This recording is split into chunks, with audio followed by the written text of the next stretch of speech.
Welcome back, fellow jazz. Today we are super excited to have Shuteen Erdenebaatar here. She has a new quartet record that we're going to get into, as well as her background and some future projects. Before we get into it, remember to like and subscribe.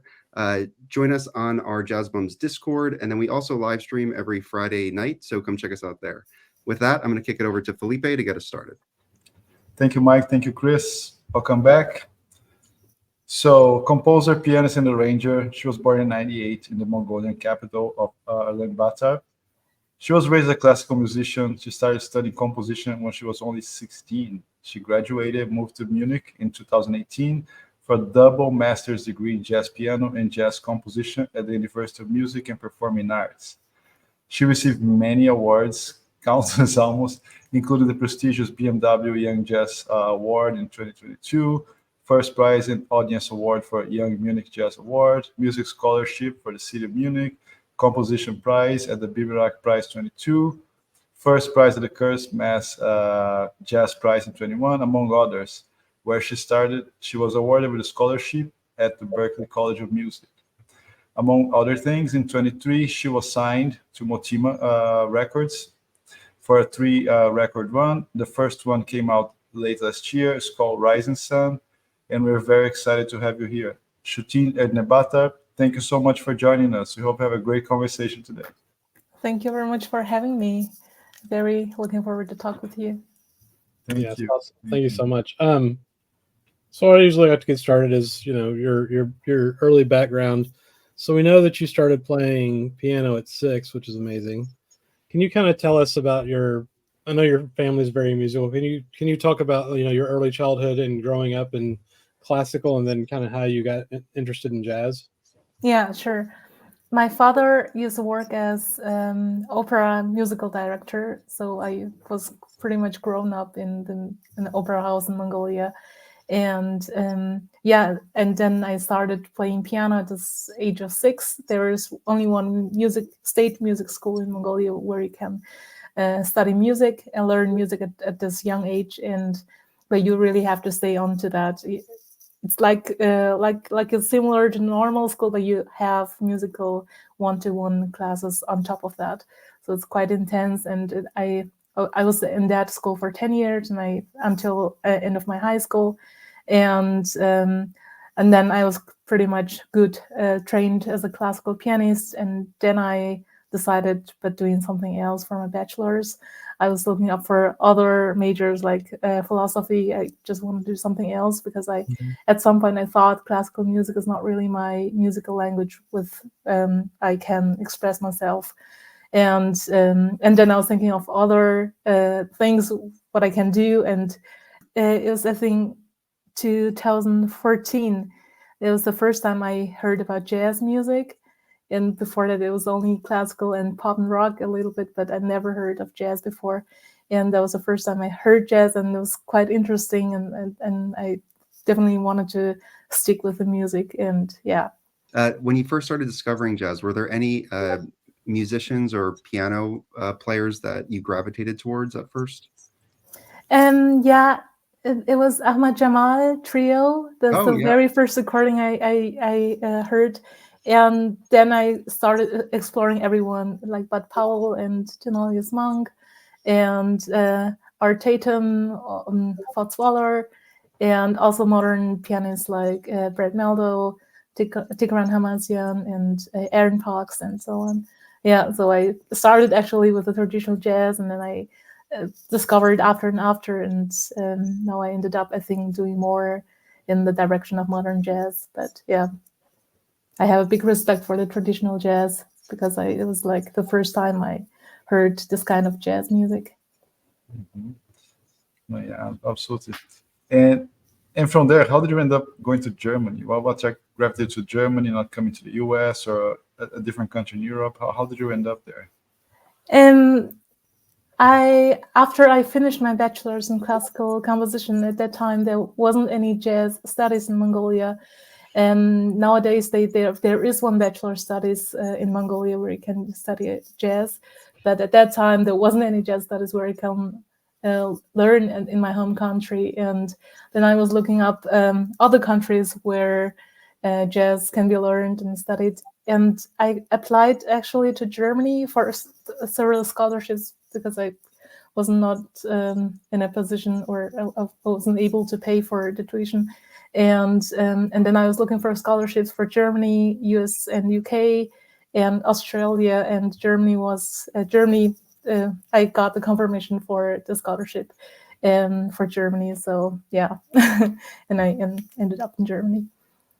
Yeah, that's amazing. I mean, you've been there for 6 years now, 5-6 years. Almost 6 years, 5.5. Yeah. And you're in Munich, is that right? Yeah, I So- came to Munich and then stayed in Munich.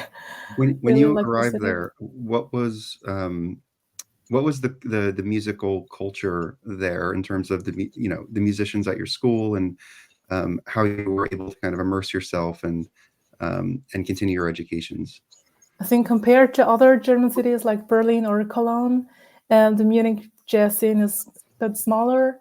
And at the conservatory, it was more like traditional. The teachers, they are, I think they studied also in Austria, where traditional jazz is very in focus. And but the musicians, my fellow students, they come from a lot of different musical backgrounds, and I also went to a lot of concerts. That there are many great locations and venues where you can listen to jazz music, and also the Jazz Club Unterfahrt. A lot of touring musicians play there if they're on tour in Europe, and it was a great place for me to get lots of different kind of inspirations and get kind of different ideas of jazz. Because in Mongolia, all I knew actually about jazz was on more traditional jazz. And in Munich, I got for the first time the different sides of jazz, what it actually can be. And because the Munich jazz scene is smaller compared to other cities, I think there's much more space for trying something new, and you can be like easily seen if you do something new. And yeah, it's an advantage maybe having a smaller scene. Yeah, you mentioned you were kind of seeing what jazz can be. So were you kind of exploring kind of all the different styles, like from the avant-garde to the traditional and everything in between? Yeah, I tried to listen to all of them and went to a lot of concerts, and but I think the turning point for me was exploring large ensemble music by Jill Evans and Maria Schneider. Oh yeah, where I thought that's maybe something this kind of music catches me a lot, because it has lots of symphonic sounds in it, where my actual musical backgrounds are. And and it took me a while to discover a lot, to find something that I really like and that I also want to do. I read on Wikipedia that you had put out a jazz record before you moved to Germany. Can you talk about that? There was one band called Jazz Train. It was I think 2016 or 17 where we recorded an album. It was but only jazz standards. We played our version of jazz standards, and it was actually the very first instrumental jazz album in Mongolia. And they were all my age. Like we were, I think, 18 or 19 years old. Yeah. Yeah, so that's pretty amazing. It was the first instrumental jazz record recorded in Mongolia. That's amazing. Yeah. Yeah. So I mean, how was it received? Like, back home, like when you put that out, it's the first one. Like, how did that go over? You mean that album back then, or this album, the current album? The album back then. Yeah, like how was it received? Was it Yeah, at that time the jazz was very new to Mongolia. I mean, we had only one jazz big band from the state, but they played basically music which was only written out. There wasn't something such as improvisation, and that was the first time ever. And a lot of mostly the young people, teenagers, they found it really interesting to see this kind of music also exists and can be played also by young people. And it was pretty well received. That's awesome. And I love that the young people. I mean, that's one thing that there's young jazz fans here. We know some like in America, but I think in other places in the world, it's much more popular still, like in Germany. Yeah, in Germany, I think it's still when I see in Munich, for example, the audience is mostly people over 50 or 60 years old. But it's getting better. It's becoming a kind of trend. I've heard from a lot of people. I saw young people come to the jazz concert, and they're saying that they're having a date, and became more popular. But in Mongolia, it's very young, and I've been there in January now to visit my family.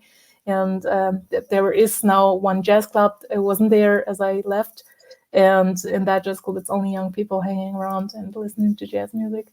Yeah, that's nice to see.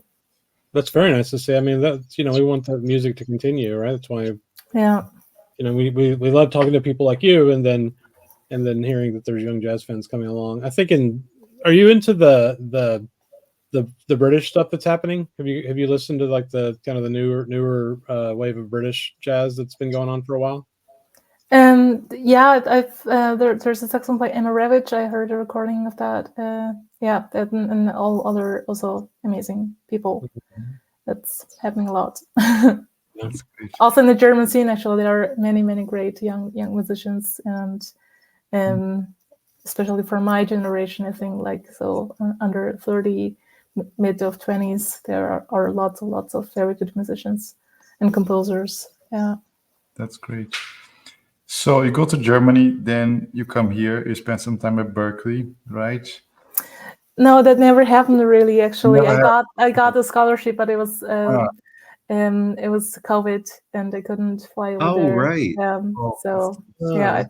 Right. Theoretically, I still have the scholarship, but I don't know when I can redeem the scholarship. No, I'm just gonna continue on that. So COVID happened. Your record came out in 2023. How did that have any impact in your songwriting? Because a lot of people have released records in 21, 22.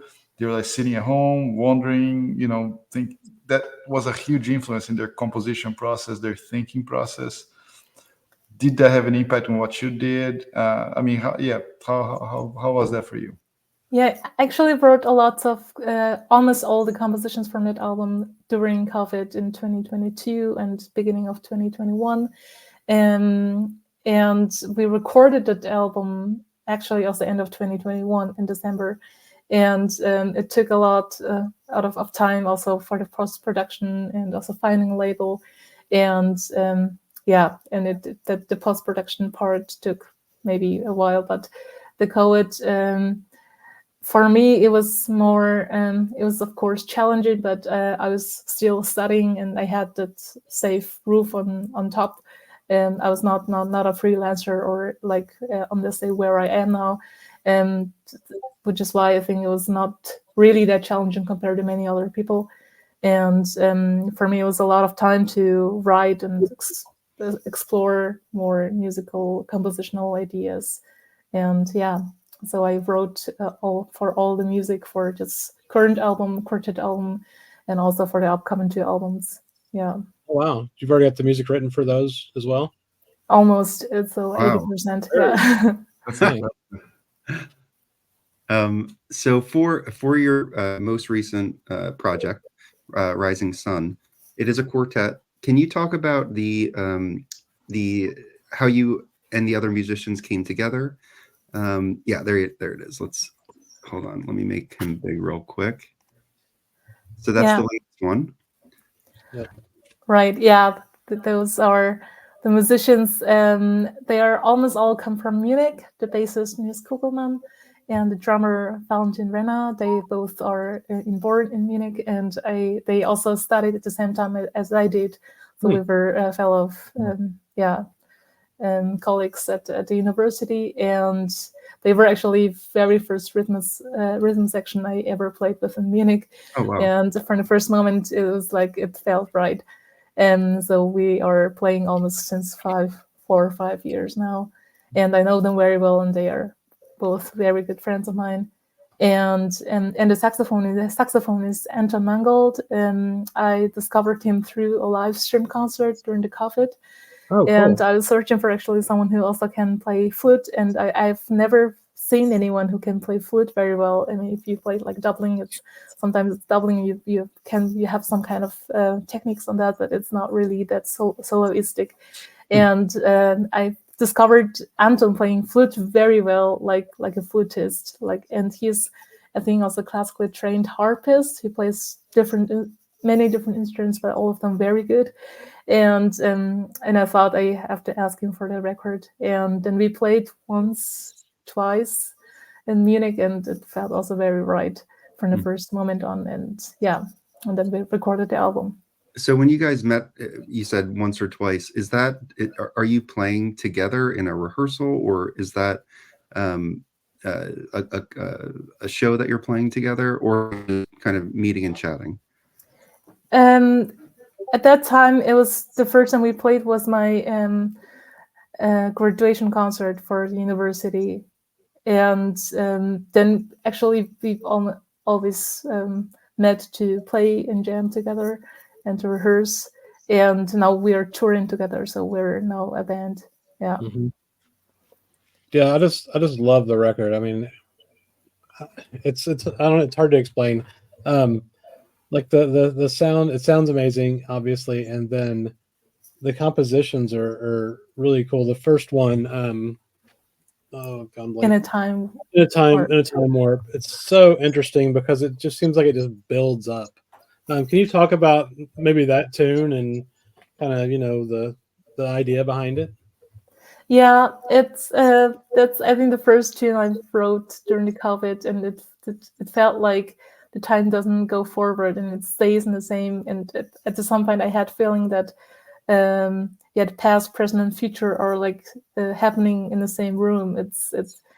I don't know. I don't have feeling anymore for the time, and that was the inspiration behind it. And as I've mentioned before, I was grown up with a lot of opera music, and I think it's also part of my musical language that melody is very important to me, and also like how it can build up the all this the musical happening, that there's a beginning and there's like the part where it explodes and there's the ending and all those those storytelling of the tune. I think it's quite important to me. And it comes across. It's I mean, I loved every song on the record, but that one, like when you first hear the melody, it's like it's I don't know. It felt like it was familiar to me, like it had always existed or something. I don't know if that makes sense. It just really inspiring. Yeah, it's something that we were talking earlier, right, Chris? It comes across very melodic, even in the faster parts of the songs. They still sound very relaxed and beautiful, like almost like colored. It is quite interesting to see, and how tight the band is playing. That's there's it's just perfect syncing and timing. And I just wanted to ask also about the record. We heard from Jana how you guys end up getting meeting, and she decided to sign you up. So can you expand a little more on that? How did you guys were like searching for labels, and how did this whole thing happen? Yeah, I wrote, I think it was November 2022. The record was ready. It was I got the mixings and I was satisfied with that. And I was searching for labels. I wrote a couple of German labels I knew, and they were all full because at that time everyone was bringing a record, which they recorded during the COVID or something. And then I was looking outside of Germany, and I knew the label, of course, from many other great records I knew, from Ben Bendel or Millie Saldana, Terry Lynn Carrington, and I heard all of the records and knew Matima, I think, since 2 years or something. And then I thought, I'll just give it a try, just write to her. And then she answered to me on the same day, which never happened with me with any other labels. A lot of labels didn't even answer me. And the Jana was the one who answered me on the same day. And she told me that she has to consider of the timing, and she will write me back. And then I think in the beginning of 2023, she contacted me back, and she has interest to put this album out. Yeah. So with this first record, you're recording in Munich, is that right? Yeah. So can you tell us about the kind of the rehearsals, if there were any, and then also the studio that you recorded, and then since the label is in New York City and you're in Munich, was there any challenges with that? Did people come out to the session to help produce it? How was that process? Yeah, for the recording, we recorded in Munich. It was I think 2021, like 3 years ago, and it was right after we played a concert at the jazz club Unterfahrt. That's the only one jazz club in Munich. In summer, they have so-called summer jazz weeks. So you have one band for a week, and you play like 5 days in a line for an audience. And we had that week, luckily, before the recording, so we had chance to play the program for audience and for 5 days. And then we recorded the album, and then I produced myself the whole thing, and the recording was ready, and I was just sending out all the demos for labels, and then Jana took the album as it actually was, in a way I would have wanted to. And we were, of course, talking about the order of the tracks, and I think the only challenge, I mean, it's not really that challenge, but it's the time difference. It's either too early for the label, for Jana, or it's too late for me. It's like midnight, 3 o'clock, and then we are discussing something very important. I think the only challenge is the time difference, but everything else was, luckily very great. We understood each other quite well, and Jana supports also my artistic visions, what I wish for my music, and I think we got a pretty good deal. That's awesome. When we talked to her, she talked about how she picks people to be on her label, and you kind of checked all the boxes from what she was telling us. You perform, you're a master on your instrument, you write your own music, you perform live, and so I think it's really interesting how she has those kind of internal qualifications when she's picking people. For the recording, did y'all record together in a single room, or were you like in booths with headphones? Yeah, we were in booths with headphones, so we could see each other quite well because they had, glass doors. Cool. Mm-hmm. Yeah. Gotcha. How is that different than like playing live for you? Yeah, that was a bit weird because if you're on the stage, we are very, very near, close to each other, and that was, to being that separate was quite weird. Yeah. Was it the first time you had done that? Yeah, in the separate rooms. Yeah, that was the first time. Wow. Yeah. Well, I mean, it came out amazing. So yeah, when you started listening back to the recordings, what were your like initial reactions? Yeah, we took, of course, many takes, but not so many. I think like 3 to 4 takes, and by some tracks it was like also 5 and 6 takes, and it was very hard to decide between the takes. Some were like I wasn't really that satisfied with that takes, and we had to take one more.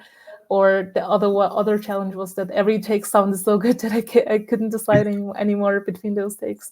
Mm-hmm. And but it was great. The band was also during the recording those 2 days, the band was really good in a shape, and I see. Well, if you have all that extra material, when it hits its 10th or 20th anniversary, you can put out like a box set. It's like all the alternative takes. You already got it ready. You talked about the saxophone player. Check his name. I'm sorry. Anton. I was just blown away by his sound. Like, he plays soprano, alto, and flute. Is he playing soprano on most of the tracks, or is it alto? I think it's quite mixed. I think it's 3 soprano and 3 alto. Okay, cool. Yeah. His, the sound he gets on the soprano is just so clean and beautiful. I mean, and the flute track on side 2, that was one of my favorites too. An Answer from a Distant Hill, is that right? Yeah, right. So gorgeous. Yeah. No, they're great. So back to the recording process. I mean, you not only wrote, but you produced the record, right? How was the process for you? Something that you had like intentionally, I want to be the producer, or just happened, or is something that you always see yourself doing from now on, or you want to have a producer? Maybe. No, everything happened just really naturally. It was just learning by doing process. I mean, I didn't have any producer on my side, so I had to do it myself. But my band, Niels, the bass player, he's also my partner in private life, and he was in the studio the whole time with me, and also even longer than me, listening to and comparing all the sounds. And so I had, of course, enormous help from my friends. And the drummer, he was also in the studio during the mixing process, and he was giving some tips for me for the drum sound. And so, yeah, that's like getting advices from the experts. They helped me, of course, to finish this product. But yeah, it's just not only me who was doing everything alone on my side, but I got, of course, helps from other people. Yeah. Mm-hmm. Yeah. He has records on ACT, right, in Germany? Yeah, he also did his debut album on ACT. Yeah. Mm-hmm.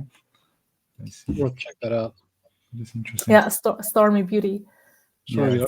That's his album. Yeah. It's a great label. I like what they do there. Yeah.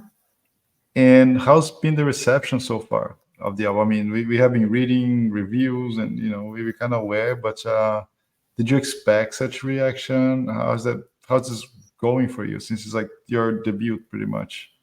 Yeah, I mean, I really honestly didn't expect that all of this great reviews and all those compliments from audience, but also from the experts like jazz critics and all those radio and medias. The Motema, they have been carrying a good care of all those promotions. We have promoter in USA and UK, and also in Germany, and also in France. And yeah, but I really didn't expect those kind of number of reviews on that record. Yeah, I'm very, very happy with that, how it turned out. Yeah, and we'll link all the ways to order it, at least in the US, in the description if anybody wants to check that out. Absolutely. Guys, jump in if you want to stay with Rising Sun, but I did want to also, from what I understand, you have 2 other projects with the label, and from what I heard, I think the next one is going to be a duo record. Is that correct? Right. Yeah. Can you speak a little bit about that kind of project and how that's different than working with a quartet, and maybe your vision for this project? Yeah. The duo project is a duo for piano and contra-alt clarinet, which is very rare instrument. And Niels Kugelmann, the bass player on the record, on the quartet record, who also is my partner, and he is playing contra-alt clarinet, so it's duo of Niels and mine. And I mean, his very first instrument was clarinet, and he did his high school gradation with clarinet, and then he picked up bass later on. So clarinet is actually his first instrument. And then I, as I was studying, I discovered his contra-alt clarinet in his rehearsal room, and I asked him, "What is this?" And he was saying, "Yeah, it's this contra-alt clarinet. I bought it a couple of years ago, but I don't play it anymore." And then we packed up this instrument, and it sounded so beautiful. It's an instrument between bass clarinet and contrabass clarinet, so it goes very low, but it can go very high, so it has very wide range. And I never seen such instrument like that before. And then I thought, yeah, let's play something with that. And then I think three and a half years ago, we played our first gig together, and and we really liked the vibe. It's more like classical music. It's not really that jazz, but well, people could expect. It's quite different than the quartet album. And we do improvise, but I think if I should describe the genres, I think it's more like classical or neoclassical music with improvisation. Yeah. That's very exciting. I mean, bass clarinet's one of my favorite instruments. I just love it. So the contralto is going to be crazy. Yeah. It's going to sound great on vinyl too. I can't wait to hear it. Yeah. So Yeah. now we're working on that album, and probably we're trying to produce it more like as a classical project, inviting string quartet or saxophone quartet or something like that. Yeah. Cool. And those are all going to be your compositions as well? Yeah, mostly. I think probably we're gonna play one or two pieces by Niels, but yeah, I think mostly it's gonna be my compositions. Are you So- going to be producing that as well and recording it and then shipping it to Motima, or are you going to work more closely with the production on that one with Jana? It's in the planning right now, but how it looks like right now, I think we're gonna record the music and we'll send it to Jana and hear what she thinks about that. Yeah. Will Very you cool. use the same studio and engineer as Rising Sun?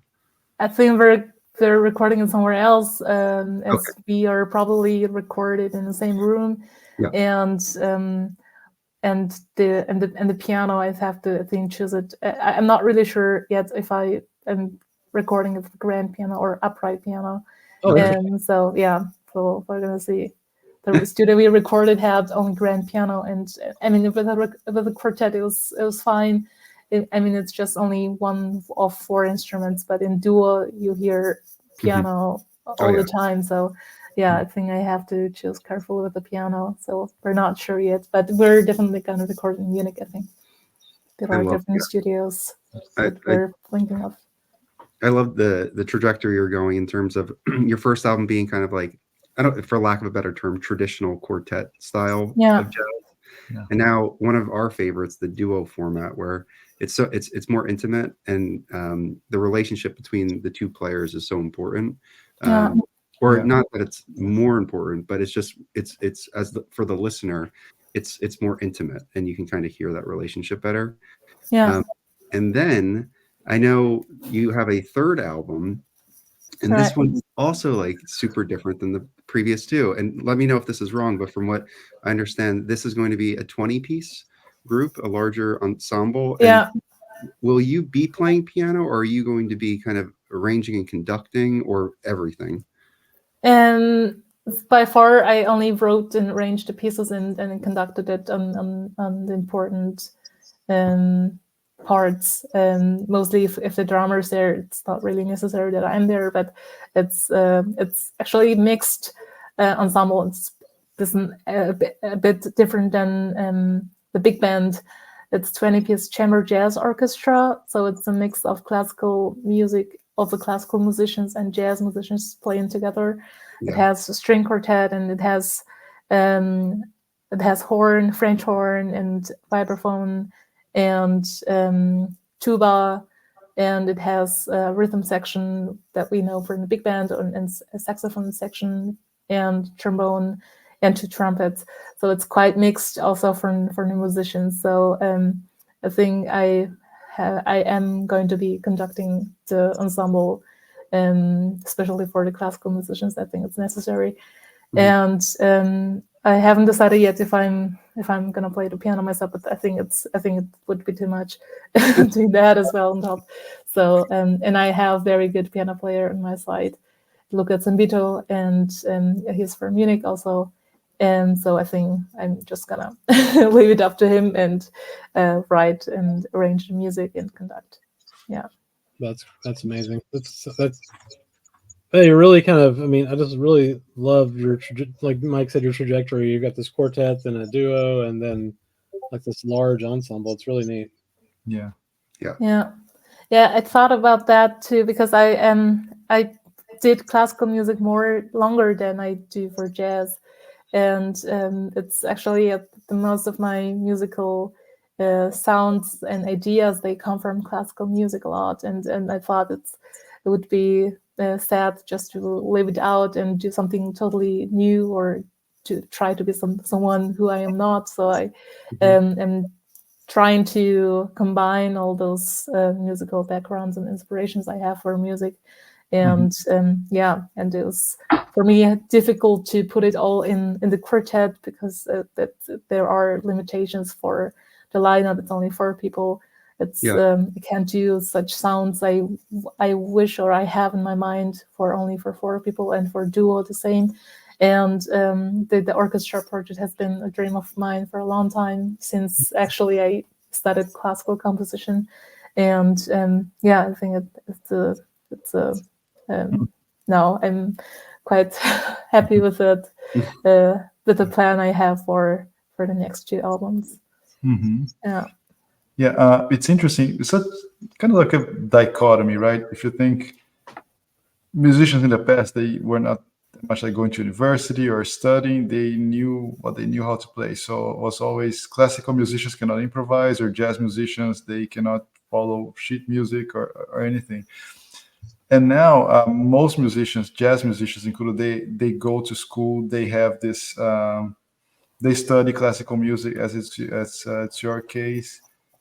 Do you see a shift in composition style from like 50 years ago to now, where where things are going, and how does it impact your songwriting as well?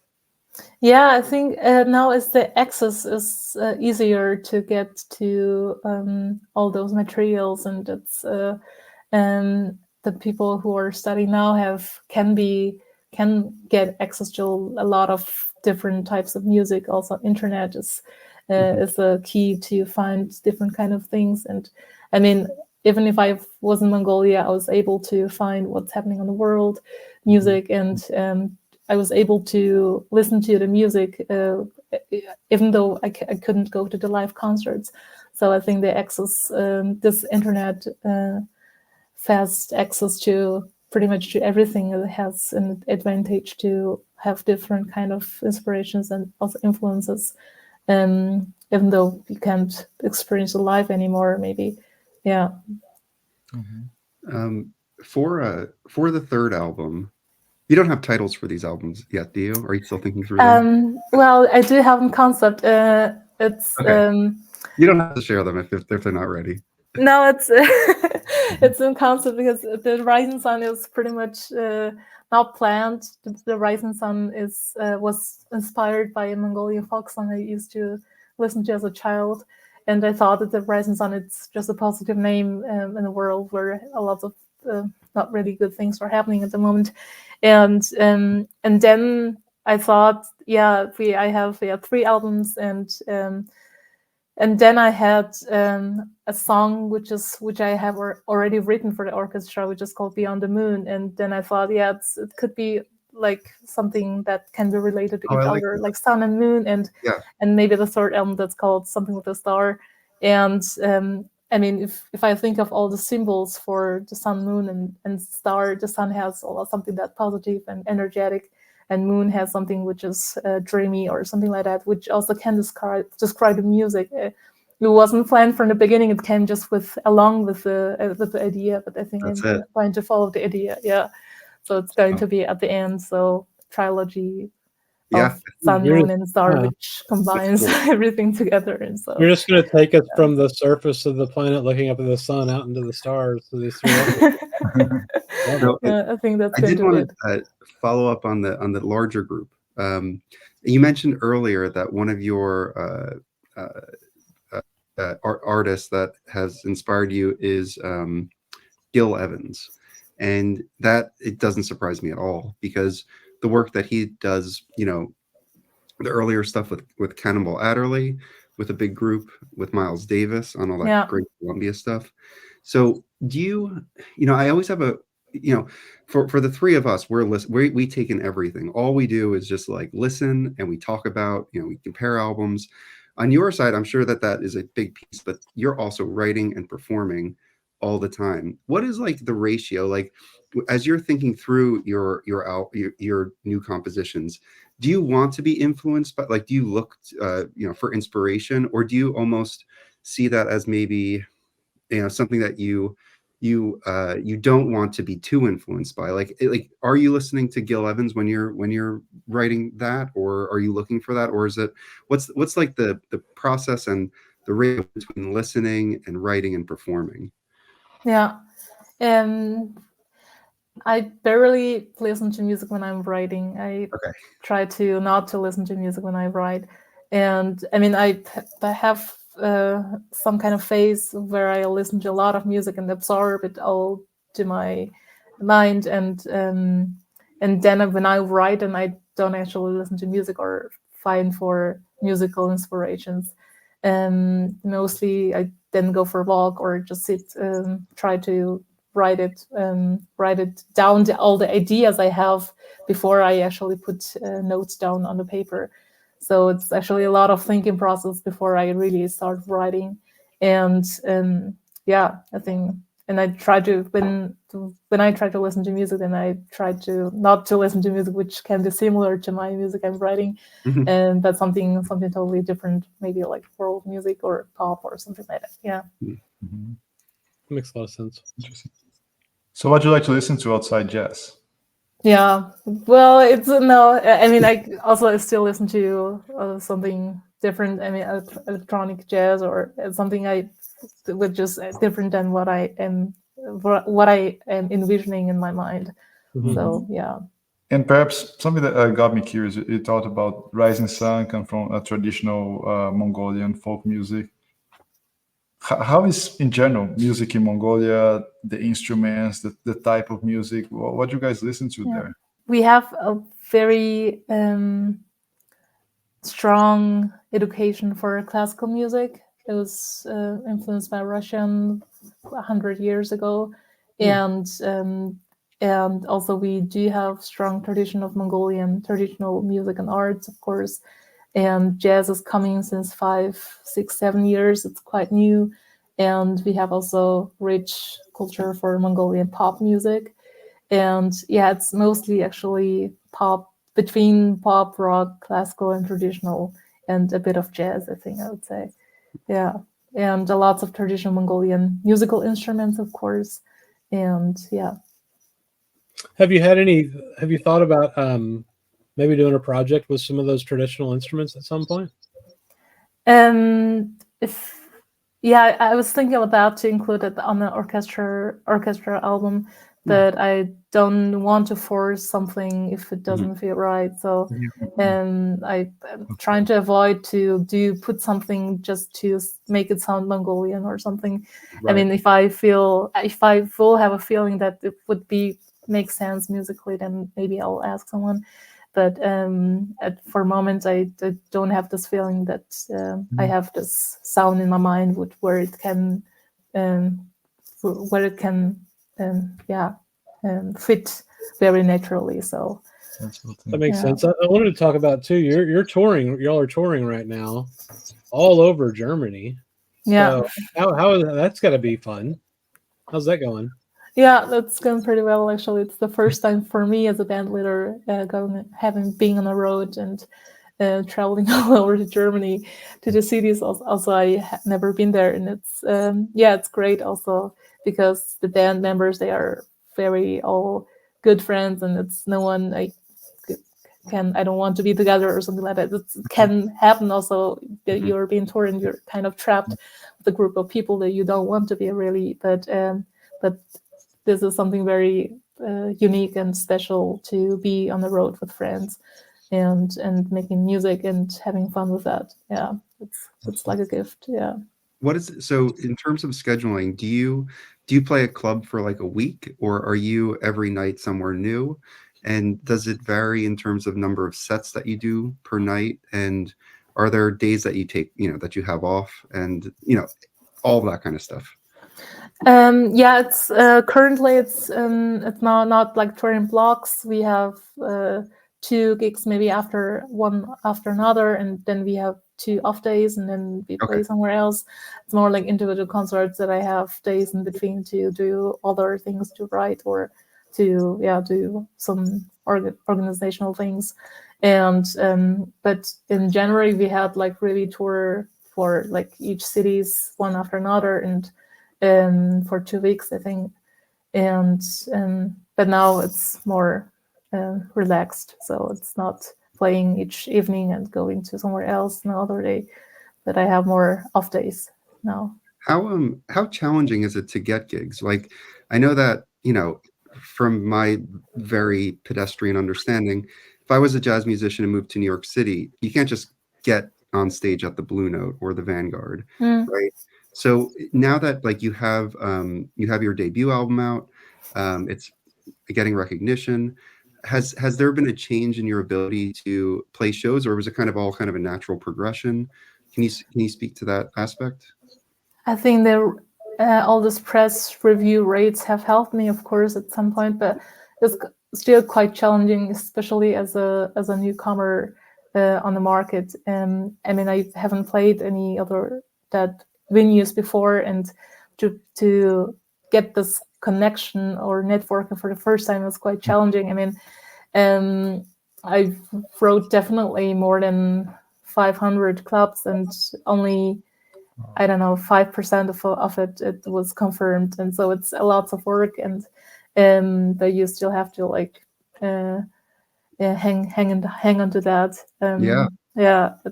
But now I have, since January, I'm on the roster of a German booking agency, which helps me a lot with a lot of those management and organizational work. It is the ACT agency. It's actually from that ACT label. And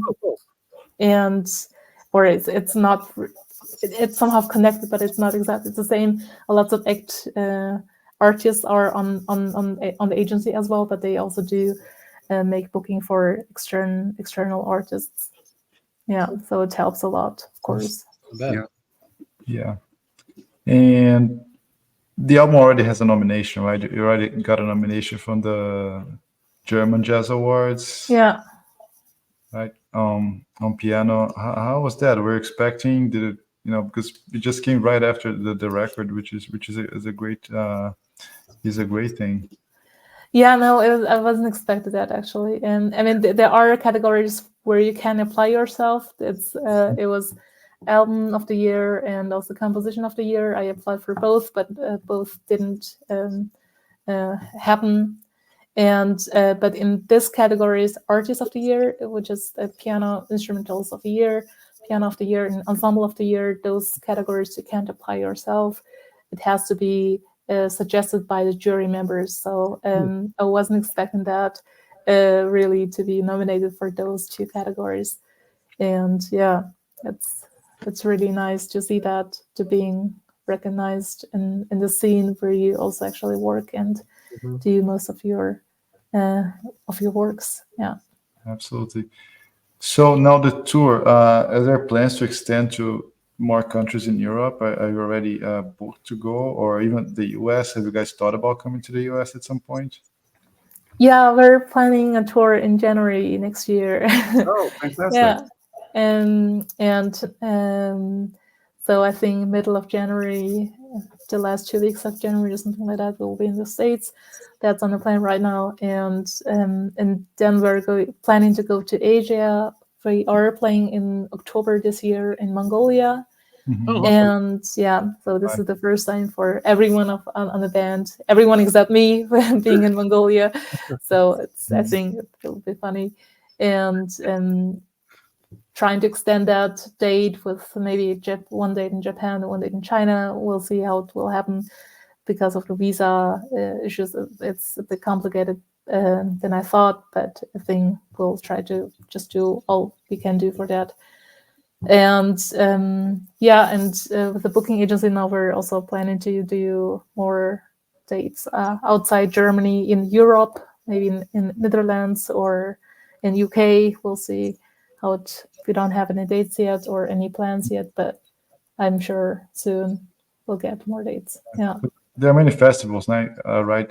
In the summer in Europe, and Italy, UK, Spain. Right? Yeah. Definitely. That'll be really good. Yeah. And how is the record doing so far? Not in terms of critical reception, but is it doing well? People are buying it, responding. How the public in the concerts when they go see you? Yeah, the first edition is almost already sold out. So we're now we're now ordering the second one.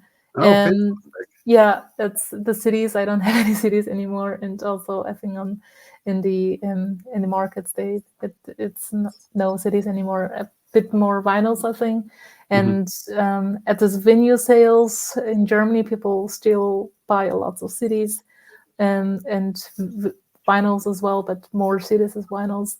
And yeah, that's nice that people still buy and support artists. Yeah.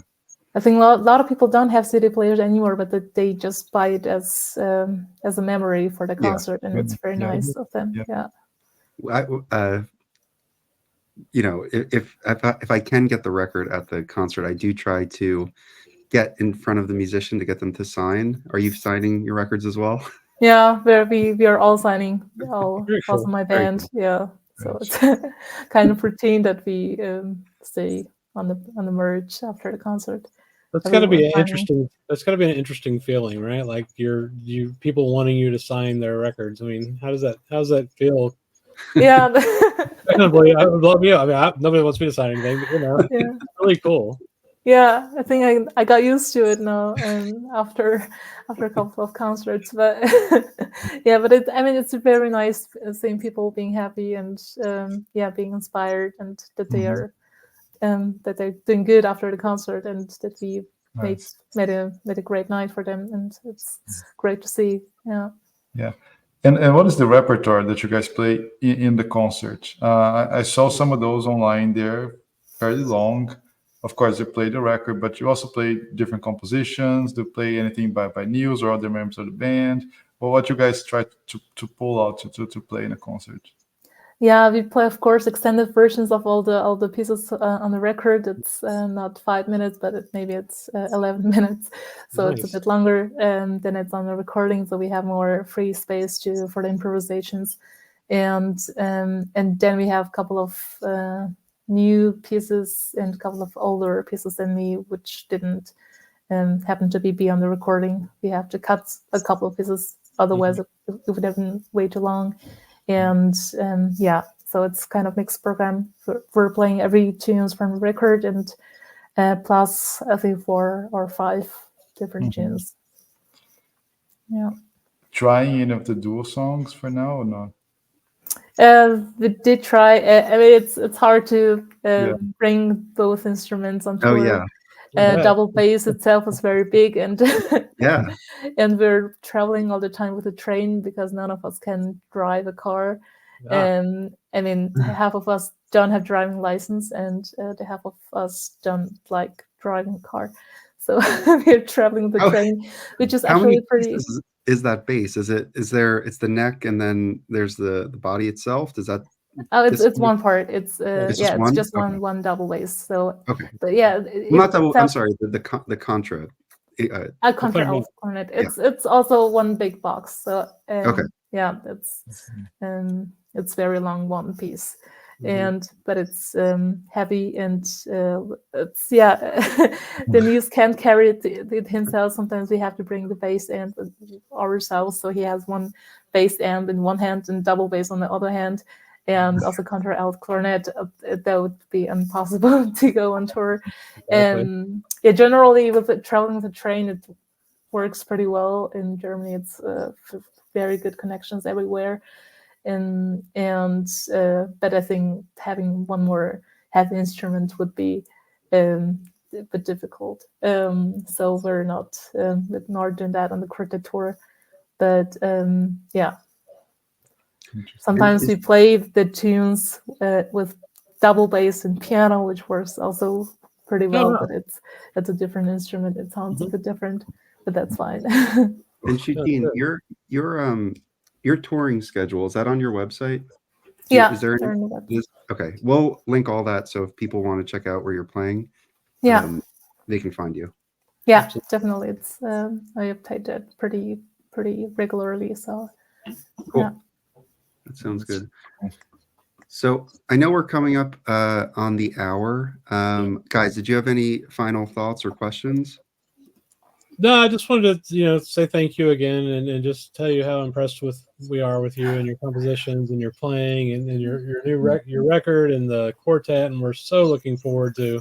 Yeah, I'm really looking forward to that duo record. That sounds really amazing. So, again, just thank you for joining us. Thank you very much for the nice talk. Yeah, no, thanks again for joining. It was really, really incredible having the chance to meet and talk and learn more about your music, about your background, and about this amazing record, which is Rising Sun. I think was by far one top 10, top 5 of the year for sure. At least from what I heard, it's really Thank you very much. an impressive record, Shuteen. Yeah, And thank you so much. thank you. You kindly accepting your invitation. Yeah, thank you so much for having me. So for everyone watching, thank you for hanging in there. Remember to like and subscribe. Please share this and leave a description. Let us know what you think about Shuteen and the interview. And with that, we'll see you all next time. See you. Bye. Bye. Thank you. Bye.